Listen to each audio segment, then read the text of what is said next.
Patuloy naman ang National Food Authority sa paggawa ng mga hakbang para maibenta ang kanilang mga bigas sa merkado.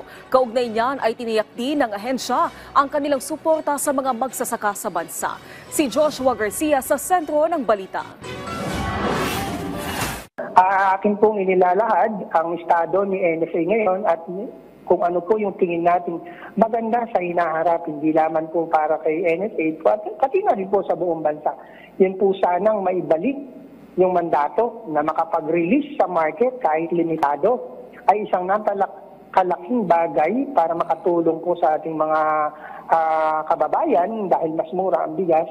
Yan ang panawagan ng National Food Authority o ni NFA Administrator Larry Lacson sa kanyang panayam sa Mike Abbey Live. Sa kasalukuyang sitwasyon kasi, tuwing may kalamidad lang nakakapagbenta ng bigas ang NFA o di naman kaya, ito rin ay pinamamahagi bilang ayuda. Kaya nais ni Lacson na makapagbenta ng NFA rice sa mga lokal na pamahalaan.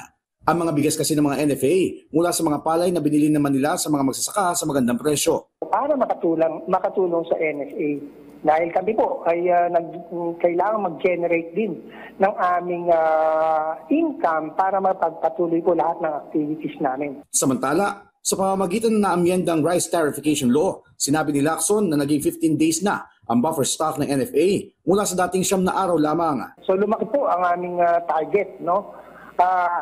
Yun po yung pagbabago doon. At the same time nga po, yung sa RTL ngayon, yung amended RTL, RA 12078, yung 2 months and 1 day, pwede na po namin siyang i-dispose as non-regular stocks or aging stocks. Sa usapin naman ng tulong sa mga magsasaka, sabi ni Lacson, walang humpay ang gobyerno sa pagtitiyak na may sapat na palay o bigas sa bansa, partikular ngayong 2025. Katuwang nila ang Department of Agriculture sa pagsuporta sa mga magsasaka para tiyakin ang supply ng bigas. Gaya na lang ng pagbibigay ng binhi, pataba, mga makinang pansaka at irigasyon sa mga magsasaka. Nariyan din ang pautang ng Development Bank of the Philippines sa mga magsasaka na halos walang tubo at may pinansyal na tulong pa habang naghihintay ng ani ng palay.